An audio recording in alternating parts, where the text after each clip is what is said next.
Bismillahirrahmanirrahim. Alhamdulillahi rabbil alamin, wassalatu wassalamu ala asyrafil anbiya'i wal mursalin wa ala alihi wa sahbihi ajma'in. Rabbi shrah li sadri wa yassir li amri wa hlul 'uqdatam min lisani yafqahu qawli. Subhanaka la ilma lana illa ma 'allamtana innaka antal alimul hakim. Wala hawla wala quwwata illa billahil 'aliyyil 'azim. Amma ba'd. Assalamualaikum warahmatullahi wabarakatuh. Alhamdulillah, kita ucap syukur pada Allah Subhanahu wa taala di atas peluang dan ruang yang Allah Subhanahu wa taala kurniakan kepada kita, maka dapat sama-sama kita melaksanakan tanggungjawab ibadat kepada Allah Subhanahu wa taala. Dan juga kita rafakkan setinggi-tinggi kesyukuran kepada Allah Subhanahu wa taala di atas kurniaan nikmat iman dan juga Islam yang menjadi sebab diterimanya segala amalan kebaikan kita dan menjadi syarat kepada kita untuk masuk ke dalam syurga Allah Subhanahu wa taala. Di muslim-muslimat yang mati Allah Subhanahu wa taala, kita sambung lagi bacaan kitab kita, apa ertinya saya menganut Islam. Qala musannif rahimahullahu taala, yang ke-8, saya mestilah berusaha mengetahui nama-nama dan sifat-sifat Allah yang layak bagi kemuliaannya,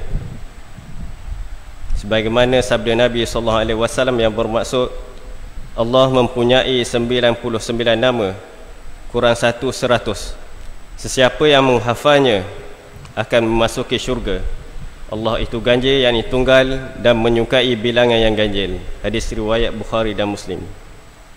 Di muslim-muslimat mati Allah Subhanahu wa taala, ini kita masuk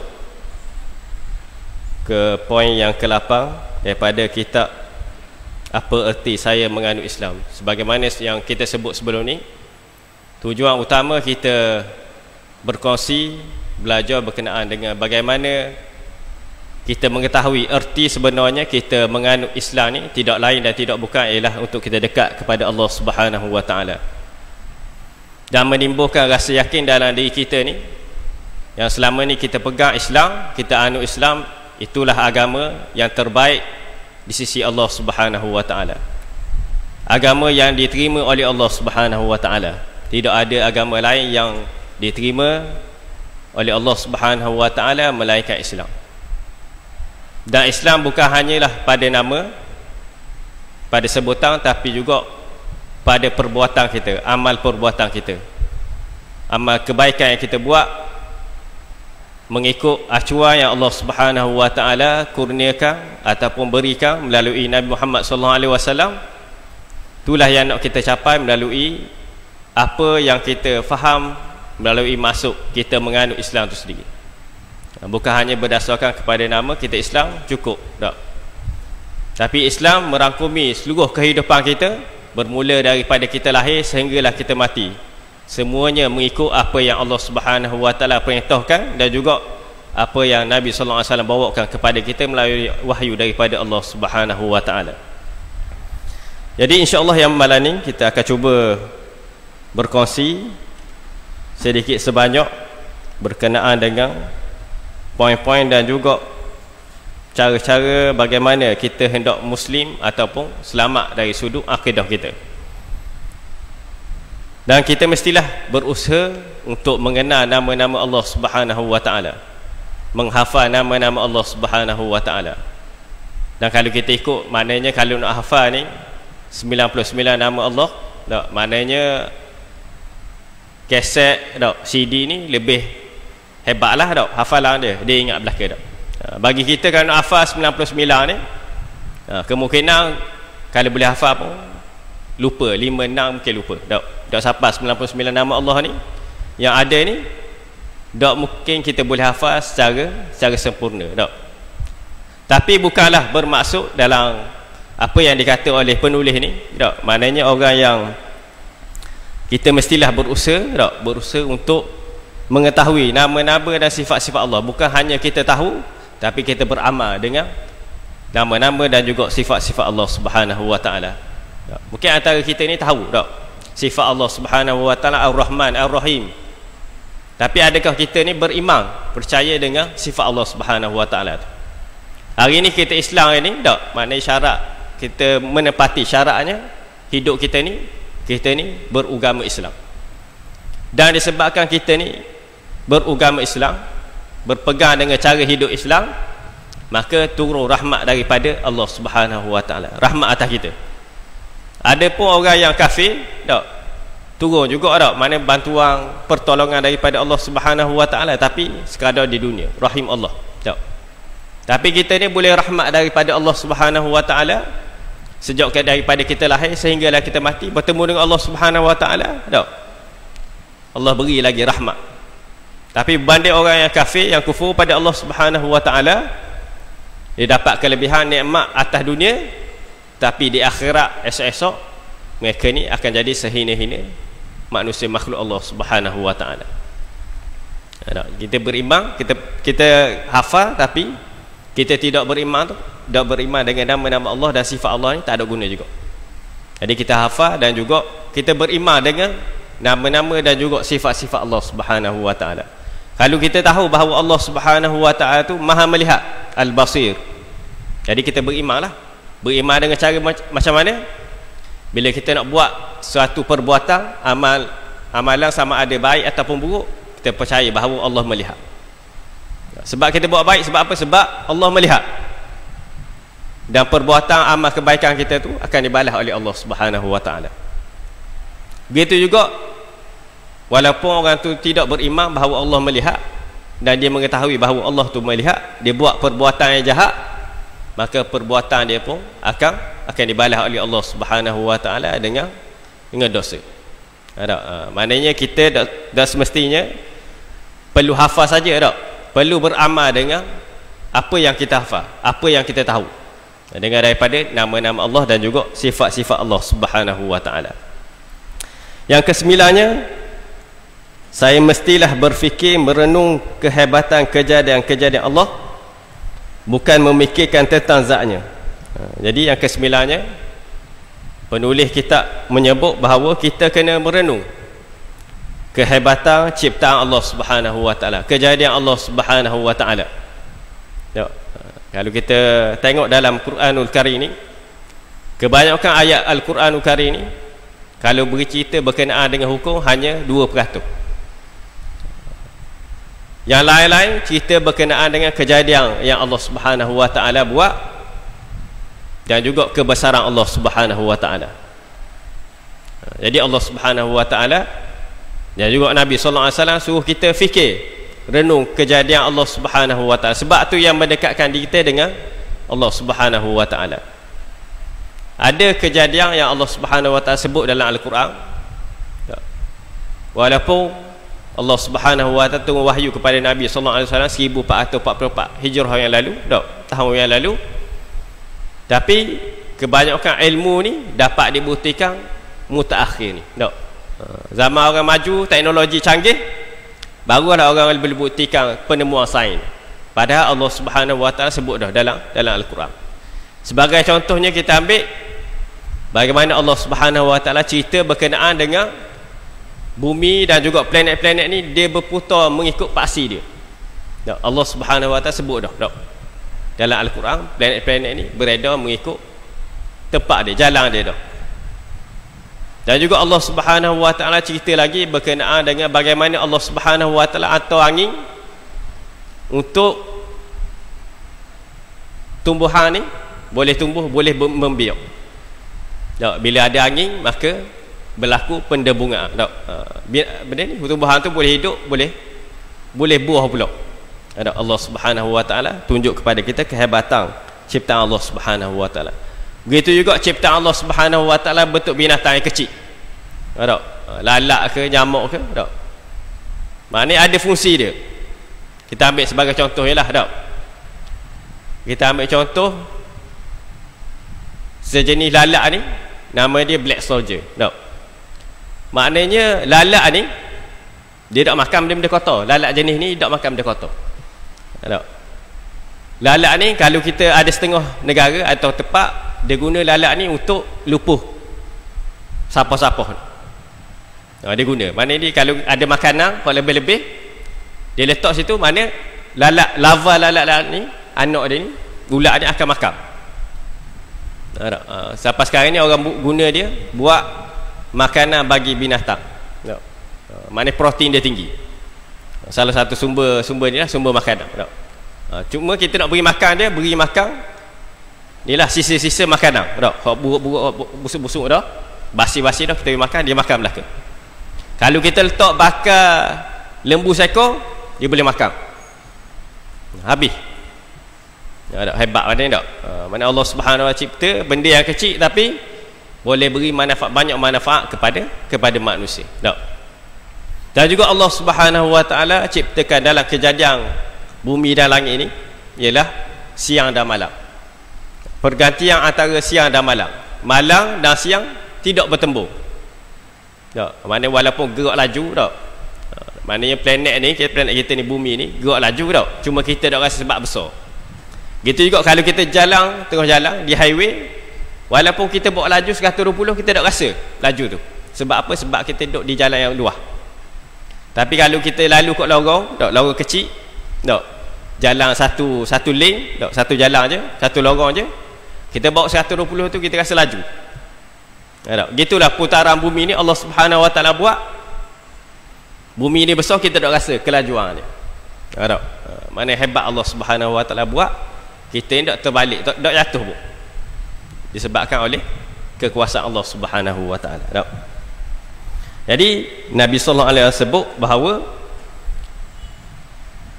tafakkaru fi khalqillah wa la tafakkaru fillah. Jadi kita ni bila sebut kejadian, ingat kejadian, renung kejadian Allah Subhanahu wa taala, maka Nabi larang kita supaya tidak memikirkan berkenaan dengan zat Allah Subhanahu wa taala. Maksudnya apa? Maknanya kita fikir Allah ni duduk mana? Allah ni bentuk dia gada? Maknanya dilarang sama sekali kita fikir gitu. Tak mustahil ada lintasan dalam hati kita tak? Syaitan bawa ada lintasan dalam hati kita. Tapi kita minta berlindung dengan Allah Subhanahu wa taala tak? Sebab benda tu boleh, kalau kita fikir banyak tentang zat Allah Subhanahu wa taala, mungkin kita boleh jadi sesat. Ataupun kalau kita banyak fikir tentang zat Allah Subhanahu wa taala tak tercapai akal kita ni, mungkin kita boleh jadi gila. Tak? Mana bukan tahap kita tak? Bukan kemampuan kita untuk fikir zat Allah Subhanahu wa taala. Mungkin Nabi sallallahu alaihi wasallam dia temu dah dengan Allah Subhanahu wa taala tak? Dia tahulah tak? Mana tarikh nabi-nabi ni dekat dengan Allah Subhanahu wa taala, dia tahulah keadaan Allah Subhanahu wa taala. Tapi kita ni umat manusia yang jauh daripada Allah Subhanahu wa taala, dilarang sama sekali untuk kita fikir, merenung berkenaan dengan zat Allah Subhanahu wa taala. Dan yang ke-10-nya berhubung dengan sifat-sifat Allah Subhanahu wa taala, terdapat banyak ayat-ayat suci Al-Quranul Karim yang membuktikan kesempurnaan ketuhanan. Kita dapati beberapa ayat Al-Quran membuktikan kewujudan Allah Subhanahu wa taala, sifat baqa yakni kekal, sifat qadim yakni sedia ada, dan ia berlainan dengan makhluknya. Jadi poin yang ke-10 ni pengarang nak memberitahu kepada kita bahawa Allah Subhanahu wa taala ni adalah satu-satunya Tuhan yang sempurna. Kalau ada agama lain yang mengaku dia ada Tuhan, maka Tuhan yang lain selain daripada Allah Subhanahu wa taala tidak sempurna. Ada, kalau kita tengok tak, mana kalau kaum India tak, mana tak, Buddha, Tuhan dia ada hak jenis banyak tangan tak? Ada Tuhan dia jenis bucik perut tak? Macam-macam betul tak? Dan ada setengah orang kata ni tak? Kalau kita pergi di kuil Buddha ni, kita nampak ukiran Tuhan dia ni, kebanyakan hak benda dia ukir ni ialah jelmaan jin. Ada orang kata gitu tak? Pendapat setengah orang tak? Mungkin dia biasa nampak lah tak? Wallahu a'lam tak? Mungkin dia biasa nampak. Tapi itulah maknanya gambaran yang dibawa ni, benda hak sesat ni dibawa oleh syaitan. Mana syaitan menyerupai pun boleh jadi juga. Benda tu tak mustahil tak? Mana syaitan nak menyesatkan manusia ni, dia bawa dalam banyak bentuk. Sama ada dia bawa dalam bentuk keburukan ataupun dia bawa dalam bentuk kebaikan. Keburukan kita nak nafi dah, mana dah? Dia mari bawa keburukan untuk menyesatkan kita. Tapi ada juga syaitan ni, dia bawa kebaikan untuk menyesatkan kita. Sebagai contohnya, kalaulah kita ni ahli ibadat. Abid. Orang yang sentiasa beribadat pada Allah Subhanahu Wa Taala, sembahyang tak berhenti. Tiba-tiba dia syaitan ni dia menjelma menyerupai manusia, dia mari dekat kita, beribadat lebih daripada kita. Sembahyang lebih daripada kita, tak? Sebagai contoh, kita puasa Isnin Khamis, tak? Ataupun kita puasa selang sehari. Tiba-tiba syaitan mari, dia puasa penuh. Tak? Sampai malam ni minum air, tak makan. Jadi kita ni rasa takjub, rasa kagum, tak? Maka kita belajar dengan dia. Tak? Seterusnya dia menyesatkan kita, tak? Tak gitu. Maknanya syaitan ni dia boleh menyebabkan kebaikan yang dia bawa ni sebenarnya untuk menyesatkan kita. Tak mustahil lah, betul tak? Keburukan tu kita tahulah, maknanya tak? Memang tujuan dia untuk menyesatkan kita. Jadi Allah Subhanahu Wa Taala ni maha sempurna. Tak? Maknanya Allah ni bersifat kekal buat selama-lamanya. Dia tidak ada permulaan dan juga tidak ada pengakhiran. Dan ada setengah-setengah. Kalau kita baca sirah Nabi sallallahu alaihi wasallam, bagaimana kaum kafir Quraisy ni dia menganggap Allah Subhanahu Wa Taala ni ada anak perempuan. Anak puang. Malaikat ni dia anggap sebagai anak puang Allah Subhanahu Wa Taala. Sebab tu Allah Subhanahu Wa Taala kata sebut tak, Allah Subhanahu Wa Taala tidak diperanakkan dan tidak beranak. Mana Allah Subhanahu Wa Taala tunggal. Esa Allah Subhanahu Wa Taala ni. Tapi manusia ni sebab dia fikir ni Allah Subhanahu Wa Tuhan ni, sebut Allah ni sama macam Tuhan dia. Hak dia sembah. Dan juga sama seperti sebagaimana Nabi Isa alaihissalam yang dianggap sebagai anak Tuhan. Jadi anak Tuhan, lepas tu Tuhan juga. Kalau kita tengoklah mana sejarah maknanya Nabi Isa ni dianggap sebagai Tuhan. Sedangkan Nabi Isa sendiri pun tidak mengaku dia ni anak Tuhan. Kalau baca dalam kitab Injil pun, mana di betang kitab Injil pun tak ada pun yang menyebut bahawa Nabi Isa ni mengaku dia ni sebagai anak Tuhan. Kita juga menemui ayat-ayat yang menunjukkan Tuhan itu wujud dengan sendirinya, maha kaya dari segala makhluknya dan makhluk berhajat kepada kebesarannya. Jadi kalau kita lihat setiap kali kita sembahyang, kita solat, maknanya dalam sembahyang kita ni tak putus kita baca. Dan kita maknanya setiap kali kita sembahyang kita akan baca surah Al-Fatihah. Dalam surah Al-Fatihah ni banyak. Maknanya kita ni mengagungkan Allah Subhanahu Wa Taala. Iyyaka na'budu wa iyyaka nasta'in. Kepada Engkau lah kami sembah dan kepada Engkau lah kami mohon pertolongan. Jadi Allah Subhanahu Wa Taala jadi tempat pergantungan kita. Setiap masa kita ni bergantung dengan Allah Subhanahu Wa Taala. Walaupun tak terlintas hati kita tak mari dalam hati kita bahawa kita ni gantung dengan Allah Subhanahu Wa Taala. Tapi hakikatnya semua yang Allah Subhanahu Wa Taala beri kepada kita ni, nyawa kita, kemampuan kita untuk bernafas, kemampuan untuk kita makan, minum, semuanya daripada Allah Subhanahu Wa Taala. Maknanya hatta kalau kita nak bergerak dari satu tempat ke tempat yang lain pun, kita berdoa kepada Allah Subhanahu Wa Taala supaya Allah Subhanahu Wa Taala menyelamatkan kita dalam perjalanan kita. Kadang-kadang tak perlu berdoa apa, maknanya timbul dalam hati kita ni supaya Allah Subhanahu Wa Taala selamatkan kita daripada musibah. Ada mari gitu. Maknanya naluri kita ni memang manusia ni, kita ni gantung dengan Allah Subhanahu Wa Taala. Kok mana pun kita gantung dengan Allah Subhanahu Wa Taala. Hari ni kita boleh diri buat kebaikan kita buat kebaikan, buat amal soleh, berdiri semayang mana dengan izin Allah Subhanahu Wa Taala. Ini kita berhajat kepada Allah Subhanahu Wa Taala jugalah. Mana buat baik, buat kebaikan, amal soleh, maka berhajat kepada Allah Subhanahu Wa Taala. Sebab apa? Sebab nak buat kebaikan dengan izin Allah Subhanahu Wa Taala. Tanpa izin daripada Allah Subhanahu Wa Taala, maka kita tak boleh buat kebaikan. Begitu juga kejahatan pun dengan izin Allah Subhanahu Wa Taala juga. Dengan izin Allah. Buat baik, buat jahat, semuanya dengan izin Allah Subhanahu Wa Taala. Maka Allah Subhanahu Wa Taala yang mengkehendaki perkara itu berlaku. Bukan kita. Jadi kita ada pilihan. Buat jahat, buat baik ni kita ada pilihan. Kita boleh pilih. Tapi Allah Subhanahu Wa Taala yang izin belaka, kita buat jahat ataupun kita buat baik. Yang kesebelahnya, pengarang menyebut, saya mesti yakin bahawa pendapat dan pandangan para salaf adalah lebih utama untuk diikuti supaya menyelesaikan perbahasan tentang pentakwilan mentahtilan setengah ayat suci Al-Quran yakni membiarkan sebahagian dari sifat-sifat Allah dalam Al-Quran dengan menyerahkan hakikat sebenar mengenai maknanya kepada Allah Subhanahu wa taala. Jadi poin yang ke-11 ni pengarang kitab menyarankan kepada kita bahawa benda-benda yang berkaitan dengan, sebagai contohnya ada ayat mari yadullahi fawqa aydihim, tangan Allah atas mereka. Maknanya bila kita sebut ada ayat-ayat yang perlu kepada penafsiran mutasyabihat ni, sebut pasal tangan Allah Subhanahu wa taala, maknanya ada setengah pendapat para sahabat, maknanya biar, maknanya kalau tafsir ikut gitu, terjemah tangan Allah, biar, tak payah kita tafsir, tak payah kita takwil, tak payah kita faham. Tapi mutaakhir, bila mana berlaku banyak puak-puak ataupun kumpulan-kumpulan yang lahir selepas mana Nabi sallallahu alaihi wasallam wafat, maka banyak keluar pemikiran ataupun kumpulan-kumpulan yang menyeleweng daripada agama Islam.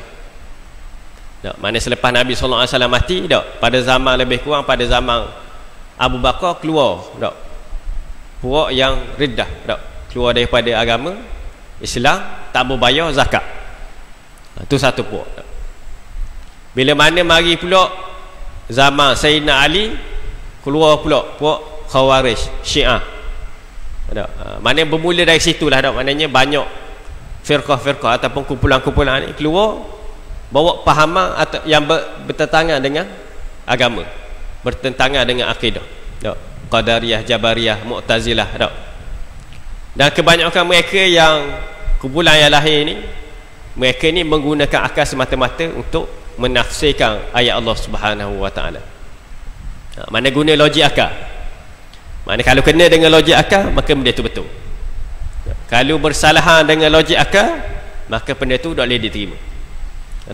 Jadi bila mari gitu, pada zaman Nabi sallallahu alaihi wasallam ni, para sahabat lepas pada Nabi sallallahu alaihi wasallam, para sahabat ni, benda yang mari dalam Al-Quran ni, kalau Allah kata gitu, gitulah. Tapi mutakhir bila mana banyak firqah-firqah, kumpulan-kumpulan ni, maka perkara ni perlu dibasmi. Maknanya Allah Subhanahu wa taala sebagaimana Nabi sallallahu alaihi wasallam sebut, maknanya setiap abad ni akan lahir mujaddid. Maknanya Allah Subhanahu Nabi sallallahu alaihi wasallam sebut bahawa 3 kurun yang pertama selepas Nabi sallallahu alaihi wasallam ni, kurun zaman Nabi dan juga para sahabat dan juga tabi'in, ni merupakan kurun-kurun yang terbaik. Mana tak ada lah. Mana kalau mari ayat Quran, wahyu ni, baca ayat Quran, maka dia terima je, seada je. Tak perlu takwil lah. Maknanya tangan Allah tu gana-gana, tak perlu takwil. Tapi selepas daripada kurun tu, mari pemikiran ni yang ikut logik akal. Mana nak benda nak tafsir Quran ke, nak terjemah Quran, mesti ikut logik akal. Maka lahirlah lahir mujaddid dalam agama kita. Maknanya bukan berkaitan dengan ni lah. Mujaddid ni maknanya dia islah, dia membetulkan balik pemikiran, membetulkan balik masyarakat ni. Tu keluar Asy'ariyah, Maturidiyah. Maknanya dia ni selepas daripada tu, mereka ni banyak berbahas tentang sesuatu ni menggunakan logik akal. Sebagai contoh kita kata ni lah, nak tahu Allah tu wujud. Maknanya kalau kita katalah, kalau sebelum daripada kurung yang terbaik yang Nabi sebut tadi, para sahabat tabi'in ni, jadi bila nak tahu Allah tu wujud, maknanya Allah wujud lah. Maknanya Allah ada ayat Quran yang kata Allah ni wujud. Tapi selepas daripada zaman ni, daripada kurung tu, nak sebut bahawa Allah tu wujud, nak timbulkan keyakinan ni, maka bawa perumpamaan logik akal. Misal kata-kata kalau nak tahu Allah tu wujud, kalau kita tengok elektrik, kita tak nampak elektrik, tapi kita tahu dia wujud, ada. Tu guna pemikiran. Jadi maknanya zaman berubah ni, jadi macam-macam pemikiran yang timbul, sehingga kita hari ni pun tak boleh nak lawang dah. Banyaknya pemikiran. Maknanya dulu jenama lain, sekarang ni dia jenama lain. Tujuan dia sama, ialah untuk menyesatkan kita, untuk kita jauh daripada Al-Quranul Karim, jauh daripada Allah Subhanahu wa taala. Bawa pemikiran ni, bawa pemikiran tu dengan tujuan kita jauh daripada agama Allah Subhanahu wa taala. Yang jadi sasaran, yang jadi tumpuannya ialah anak muda kita. Macam-macam dah, macam-macam pemikiran bagi dah. Jadi orang muda ni bila ada pemikiran yang moden sikit, nak ikut. Kalau kita orang-orang lama ni, kita mungkin dah kuat dah, mana orang ajar gitu dah, kita pegang gitu lah. Tapi orang muda ni, dia boleh duduk tengah-tengah tak? Ini sama ada dia boleh pergi ke arah kebaikan ataupun ke arah kejahatan. Dia duduk tengah-tengah belakang. Kadang-kadang kita tak tahu pun tak, maknanya lajunya media masa ni, maklumat ni, kita maknanya kita ni dok lekang daripada telefon kita lah tau. Tapi orang muda ni laju lagi daripada kita. Maklumat siapa dulu ke dia. Maknanya setara tu dok rosak. Macam mana dok rosaknya orang ni, generasi kita tak.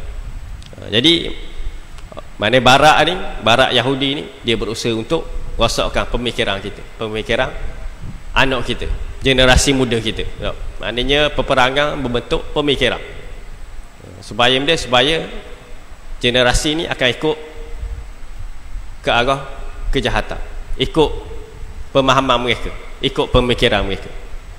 Jadi kalau golongan muda ni, kalau pemikiran dia hancur dah, maka kita boleh nampak lah maknanya arah mana tujuan negara kita ni. Sebab orang muda ni lah jadi pemimpin kita akan datang.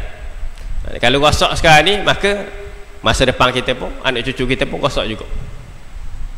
Jadi pemikiran yang dibawa ni bahayalah, maknanya menghancurkan generasi dan juga negara umat Islam itu sendiri. Yang ke-12-nya, saya juga mestilah mengabdikan diri hanya kepada Allah semata-mata, tidak menyekutukan dengan yang lain.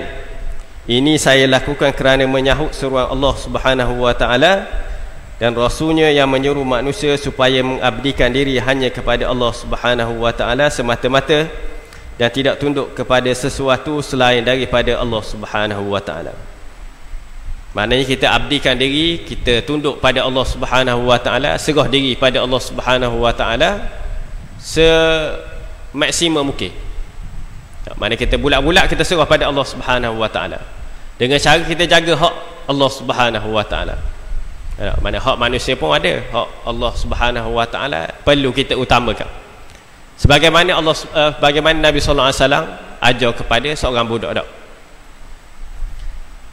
Nabi sallallahu alaihi wasallam ajar supaya ya gulam uallimuka kalimat ihfazillah yahfazka. Jadi mana Nabi sallallahu alaihi wasallam ajar kepada budak ni supaya dia jaga Allah Subhanahu wa taala. Mengutamakan hak Allah Subhanahu wa taala. Kalau nak minta dengan Allah Subhanahu wa taala.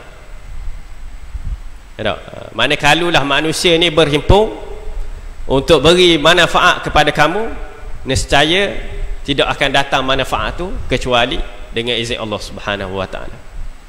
Kalau manusia ni berkumpul untuk beri mudarat kepada kamu, mudarat tu tak akan terjadi tanpa izin Allah Subhanahu wa taala. Di mana akidah yang Nabi sallallahu alaihi wasallam letakkan dalam seorang budak. Mana budak, mana gulam ni, mana budak kecil lah, mana. Tapi nak beritahu kepada kita bahawa akidah ni perlu dipelihara dan juga perlu dibentuk daripada kecil. Maknanya kalau anak-anak kita, cucu-cucu kita lah, kalau dia banyak tanya, kalau dia tanya kita siapa Allah Subhanahu wa taala, kalau kita ada ilmu ni, kita dah nak jawab lah. Macam mana Allah Subhanahu wa taala tu? Allah Subhanahu wa taala duduk mana? Budak-budak mana? Budak-budak tanya benda gitu. Kalau kita ada ilmu, mana kita dah jawab lah. Dah nak jawab. Dan juga kalau zaman ni macam saya sebut tadi lah, headset ni duduk tangan ni, maknanya boleh jadi kehancuran kepada anak-anak kita. Tengok benda-benda lucu ke tak? Maknanya siapa ke dia dulu? Kalau kita kata belajar sekolah tu, maknanya cikgu mengajar lah berkenaan dengan, kalau kita belajar pendidikan Islam ni, ada lah belakang lah sebut-sebut, maknanya kalau mandi wajib ni sebab apa? Sebab bersetubuh. Jadi kalau dia tanya ke kita, tiba-tiba dia mari kita, dia tanya dia, benda persetubuhan ni masuk persetubuhan. Agak-agak kalau kita mak ayah ni, mungkin kita malu nak sebut, malu nak sebut benda tu. Tapi kalau kita tak sebut benda tu, dia tanya orang lain. Lepas tu orang lain pula, orang yang dia tanya tu tak beri maklumat yang salah, menyebabkan dia ni jatuh ke dalam perkara-perkara yang zina dan sebagainya lah. Maknanya tak? Kita jadi maknanya zaman lain ni kita kena maklumat kita kena lebih ke depan. Tak? Sebab budak-budak lain ni dia advance lagi daripada kita. Tak? Kadang-kadang budak sekolah rendah pun tahu dah benda-benda gitu. Tak? Kalau hak menengah hak tinggi tu tak takwil lah kita tak. Kita tak kata benda lah memang tu tak. Tapi budak-budak sekolah rendah pun tahu dah benda-benda gitu. Jadi kita kena alert sikit lah maknanya tak. Maknanya nak jaga anak-anak kita ni daripada dia salah dapat maklumat ni, maka kita kena ke depan tak? Cerita betul-betul tak? Walaupun benda tu sensitif tak? Tapi kena pandai-pandai lah tak? Kena pandai-pandai untuk kita terang pada anak-anak kita tak? Jadi abdinya kita kepada Allah Subhanahu Wa Taala, mengabdikan diri kepada Allah Subhanahu Wa Taala dengan cara kita ni melaksanakan segala perintah daripada Allah Subhanahu Wa Taala, tinggal segala larangan daripada Allah Subhanahu Wa Taala. Kita dahulukan hak Allah Subhanahu Wa Taala dulu. Sebagai contohnya, kalau kita kata kalau lah air ni cukup untuk air ada sebotol, cukup untuk kita seorang ambil wuduk, maka waktu tu kita nak melaksanakan ibadat wajib tadi ni, maka kita tak boleh nak berlapang dada beri ke orang dulu tak? Hak wajib ni maka kita kena laksanakan, tak boleh beri ke orang tak boleh tak? Hak wajib perlu kita laksanakan sedaya upaya sekadar mampu kita tak? Boleh buat, mana boleh menghilangkan kewajipan tu, maka itulah ditutup tak? Jadi kita kena melaksanakan hak Allah Subhanahu Wa Taala berbanding hak manusia. Dan kalau kita tengok sekarang ni pun, maknanya kalau ada setengah-setengah negeri ni, kalau hari Jumaat tak, hari Jumaat ada negeri dalam Malaysia ni dia kerja tak? Ada negeri ni hari Jumaat dia cuti. Kalau ada hak setengah negeri hari Jumaat dia kerja tak? Ada setengahnya kadang-kadang tak semayang Jumaat. Sebab apa? Sebab kerja tak?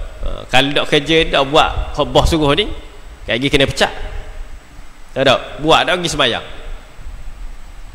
Kadang-kadang tak tunggu sembahyang Jumaat lah tak? Kalau kita kerja tempat-tempat tak, maknanya orang kerja tu tokai orang Cina tak? Tapi hok dalam jadi supervisor ke, jadi manager ke, orang Islam. Tapi bila time mari nak sembahyang, dia tak pergi tak? Maknanya ada satu tempat saya pernah kerja lah tak? Tempat tu walaupun tokai dia orang Cina tak? Tapi manager dia ni, pengurus dia ni orang Islam, tak pergi orang sembahyang. Tak sedia tempat sembahyang. Jadi ada seorang budak ni, dia berani tak? Maknanya berani, dia baru masuk kerja tak? Dia berani dia pergi tempat hak dia cari tempat sikit, dia sembahyang. Jadi hak supervisor ni tak kata benda tak? Setara tu. Kalau hari Jumaat nak sembahyang kena gilir. Kalau tak boleh ikut, berhenti kerja tak? Setara tu. Dan juga siapa tahapnya dia ada asrama tak? Dia ada asrama. Maknanya siapa hak duduk jauh nak duduk asrama boleh duduk asrama. Tapi asrama tu maknanya serumah tu campur lelaki puang tak? Dan berlaku lah, maknanya berlaku zina tu siapa tahap tu. Maknanya tak malu lah, masing-masing rasa tak malu tak? Tapi maknanya benda tu dalam masyarakat kita berlaku benda tu.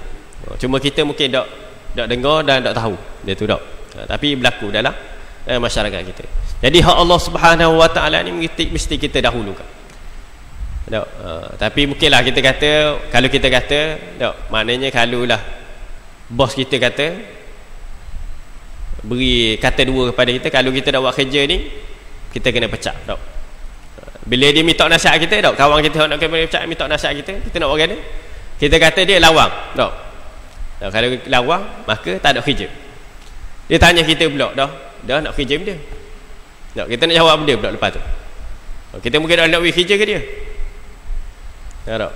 Jadi kita pun sepik juga tak? Kalau nak kerja nak makan benda. Tapi kita ni maknanya alhamdulillah lah, maknanya setengah kita ni maknanya kita bekerja tak? Dengan orang yang amanah, yang jaga hak Allah Subhanahu Wa Taala. Jadi kita pun terpelihara jugalah. Tapi di luar sana mungkin ada banyak tempat-tempat yang begitu. Maknanya hak manusia ni lebih jaga daripada hak Allah Subhanahu Wa Taala. Tak sembahyang bang tak apa. Asalkan hak manusia ni jaga. Arahan daripada bawah jaga. Madak sembahyang tak apa. Setara tu. Jadi hak Allah Subhanahu Wa Taala ni perlu dijaga oleh manusia yang mengatakan dirinya sebagai Islam. Yang ketiga belah, saya juga mestilah takut hanya kepadanya dan tidak takut kepada yang lain. Perasaan takut tersebut seharusnya menyebabkan saya menjauhi kemurkaan Allah Subhanahu Wa Taala dan juga larangannya. Jadi Allah Subhanahu Wa Taala sebut, dan sesiapa yang taat kepada Allah dan Rasulnya dan takut melanggar perintah Allah serta menjaga dirinya dari terdedah kepada azab Allah, maka merekalah orang-orang yang boleh kemenangan. Jadi Allah Subhanahu Wa Taala menjelaskan kepada kita melalui ayat ini bahawa kita perlu takut kepada Allah Subhanahu Wa Taala. Maknanya kita jangan langgar perintah daripada Allah Subhanahu, taat pada Allah Subhanahu Wa Taala. Manusia kita boleh taat selagi mana dia tidak menyuruh kita melakukan maksiat kepada Allah Subhanahu Wa Taala. Mana manusia tu, ketua kita ke, selagi mana ataupun ibu bapa kita kalau suruh kepada kejahatan maksiat kepada Allah Subhanahu Wa Taala, maka kita boleh ikut. Tapi kalau suruh kepada maksiat, kejahatan, dosa, maka kita boleh lawan. Termasuk mak ayah kita sendirilah, Tapi daklah, maknanya kebanyakan mak ayah ni daklah suruh anak buat jahat, anak baiklah. Tapi hakikatnya maknanya kalaulah bertembung di antara ketaatan kepada Allah dengan ketaatan kepada makhluk, maka kita perlu taat kepada Allah Subhanahu Wa Taala. Macam tadilah, jaga hak Allah Subhanahu Wa Taala. Dan perasaan takut ni dalam diri kita ni memang fitrah, memang semula jadi ada dah. Mungkin takut kita kepada kegelapan, itu biasalah dak nama syirik lah mana dak. Kalau kita takut, kita kata kalau takut kepada kegelapan ke gelap ni kita takut, jadi tiba-tiba orang kata kita ni syirik. Dak. Mana perasaan takut tu ada dalam diri dak. Takut jatuh, takut mati, takut sakit, ada belakang. Tapi dak menjadikan sebab kita ni langgar ataupun syirik kepada Allah Subhanahu Wa Taala. Takut tu memang ada dalam diri kita dah. Yang fitrah memang semula jadi. Jadi takut Allah Subhanahu Wa Taala, takut kepada Allah Subhanahu Wa Taala ni mendekatkan diri kita kepada Allah Subhanahu Wa Taala. Takut jadi kita dekat dengan Allah Subhanahu Wa Taala. Langgar perintah Allah, tak takut pada Allah Subhanahu Wa Taala, maka jauh daripada Allah Subhanahu Wa Taala. Mana takut kepada Allah Subhanahu Wa Taala dengan menjalankan segala perintah daripada Allah Subhanahu Wa Taala dan juga menjauhi larangan daripada Allah Subhanahu Wa Taala. Jadi kalau kita taat pada Allah ataupun taat kepada Nabi sallallahu alaihi wasallam, taat kepada Rasul, maka kita taat kepada Allah Subhanahu Wa Taala.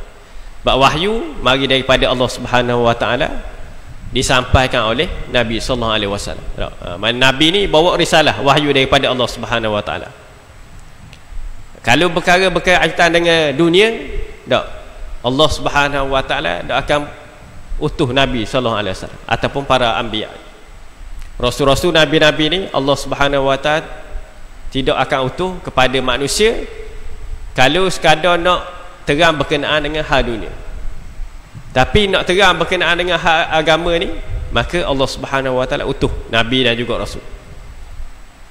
Nak menunjukkan bahawa perkara dunia ni mudah, manusia boleh buat dah. Mana lahir-lahir manusia boleh cari dah, boleh cari makan dah, cari susu ibu dia dah. Itu tak perlu diajar oleh agama dah. Nak cari rezeki, nak hidup, maknanya agama tak perlu maknanya ajar A sampai Z. Tapi berkaitan dengan agama Allah Subhanahu Wa Taala atau Rasul. Sebab nak bentuk manusia ni nak suruh ikut perintah Allah, nak sujud pada Allah, nak ikut Allah Subhanahu Wa Taala ni satu perkara yang susah. Perkara baik dah, mana nak suruh kepada perkara kebaikan dah. Tapi manusia ni payah untuk dibentuk. Sebab tu kebanyakan kalau kita tengok Nabi sallallahu alaihi wasallam sendiri pun, maknanya kehidupan dia zaman remaja, zaman budak dia ialah gembala kambing. Gitu juga kebanyakan para anbiya, para nabi-nabi, rasul-rasul ni tujuan benda ni, pekerjaan dia ialah gembala kambing. Sebab apa? Sebab nak ajar, tak? Nak ajar cara nak bentuk manusia, tak? Melalui haiwan, tak? Mana kalau kambing binatang ni, kalau kita pegang kepala dia, mana hak lain pun akan ikut sekali, tak? Dan juga kambing ni mana susah lah cerewet jaga. Nak ajar mana kesabaran, tu tak? Jadi kalau bila berdepan dengan manusia ni, nak ajak kepada kebaikan, satu perkara yang susah. Tapi kalau orang tu baik dah, kita nak ajak kepada kebaikan, mudah. Dan perkara yang paling susah ialah kita nak cegah orang daripada buat kemungkaran. Ya, kita hari ni kita ada sini, mungkin kita boleh suruh orang buat baik. Mari sejid bersedekah, tak? Sembahyang sunat boleh belaka, tak? Tapi kalau kita nak larang orang daripada buat jahat, tak? Sebagai contohnya, tak? Kalau kita pergi ke taman-taman malam-malam ke, tak? Kita nak cegah orang daripada duduk berdua-duaan, tak? Buat maksiat, memang kita tak mampu, tak berani. Kita nak pergi tu mungkin ketuk kaki dulu lah, tak? Mak nak pergi nasihat ni ketuk kaki dulu kali pertama buat, tak? Nak cegah orang buat jahat ni bukan perkara yang mudah, tak semua orang boleh, tak? Mana payah benda tu, payah. Tapi boleh buat sekali, insya-Allah mudah dah. Sebab tu kalau kita nak cegah perkara munkar ni, perkara jahat ni, kena secara berkumpulan, tak? Kalau penguasa agama pergi ni, dia tak pergi seorang, tak? Dia bawa kumpulan ramai-ramai, dia bawa polis siap, tak? Kalau dia pergi langgar gitu je, kemungkinan dia pun kena katak juga, tak? Jadi buat perkara baik ni boleh lagi, suruh perkara baik boleh seorang lagi. Tapi nak cegah kemungkaran ni tak boleh seorang, dia kena berjemaah, berkumpulan, baru boleh cegah kemungkaran, tak? Jadi setakat itulah untuk malam ni, kita berhenti ke poin yang 13. Jadi segala yang baik itu datang daripada Allah Subhanahu wa taala, yang buruk itu daripada diri saya sendiri. Wallahu a'lam. Assalamualaikum warahmatullahi wabarakatuh. Bismillahirrahmanirrahim. Alhamdulillahirabbil alamin, wassalatu wassalamu ala asyrafil anbiya'i wal mursalin wa ala alihi washabbihi ajmain. Iftah alaina futuhal arifin warzuqna fahman nabiyyin wa hifzal mursalin wa imanal muttaqin bi rahmatika ya arhamar rahimin. Walhamdulillahirabbil alamin.